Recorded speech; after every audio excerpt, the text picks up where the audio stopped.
ধানমন্ডি ২৭-এ রিক্সা দিয়ে ঘুরতে আমার অনেক ভালো লাগছে। বাচ্চা কাচ্চা নিয়ে সন্ধ্যাবেলায় ঘুরতে যাচ্ছি, কিন্তু অন্ধকারে কি অবস্থা! ফাইজাকে পাকনা পাকনা বুড়ি বুড়ি লাগছে। ফাইজা একটা পাকনা বুড়ি, হ্যাঁ, আর আমাকে দেখাই যাচ্ছে না অন্ধকারে। মাঝে মাঝে আলো আসে, আবার মাঝে মাঝে আলো চলে যাচ্ছে, অন্ধকার। এই তো রাস্তাঘাট মানুষ আছে, তবে রিক্সা খুঁজে পাচ্ছি না। গরিব মানুষ হলে যা হয়, আমি তো গরিব, তো আমার গাড়ি নাই। তো দোয়া করবেন আমি যেন একটা গাড়ি কিনতে পারি। রিক্সা দিয়ে ঘুরতে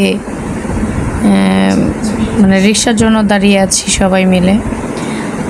আসলে রিক্সা পাচ্ছি, কিন্তু বড় রিক্সা চাচ্ছি, কারণ 3 জন মানুষ, বড় রিক্সা ছাড়া যাওয়া যাবে না। অবশেষে রিক্সা পেয়েছি, তো এখন আমরা চলে যাচ্ছি।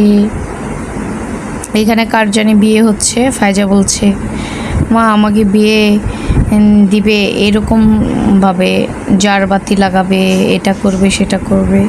আমি বলছি এর থেকে ভালো কিছু তোমার জন্য করব, বিয়ে দিব। তুমি এর থেকে ভালো পাবে। তো ফাইজার জন্য এভাবে সাজাতে হবে। আর নিজেকে অনেক মানে বিয়ের জারবাতির নিচ দিয়ে যাওয়ার সময় আমার কেন মনে হচ্ছে যে আমার নিজের বিয়ে, এরকমই মনে হচ্ছে। যাই হোক, আমার বিয়ে আর এরকমভাবে হয়নি। আফসোস আফসোস থেকেই গেল।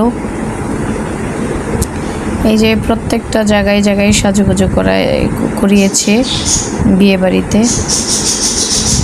আর কিছু কিছু মানুষ আছে আমাকে দেখলে জ্বলে, এত জ্বলা ভালো না। জ্বলতে জ্বলতে আবার পুড়ে যেও না সোনা। আর এদিক দিয়ে যাচ্ছিলাম একা একা, ভয়ই লাগছিল। আবার মনের ভিতরে সাহসও রেখেছিলাম।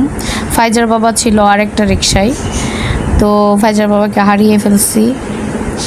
ওই যে ফাইজার বাবা আসতেছে আরেক রিক্সায়, একেবারে ভাবসাপ নিয়ে, মনে হইতেছে হ্যাঁ একেবারে কী জানি হয়ে গেছে, নায়কের পার্ট ধরে, কিন্তু নিজের এমন পার্ট ধরে মনে হয় যে সে নায়ক, কিন্তু আসলে কিছুই না। যাই হোক, মানুষের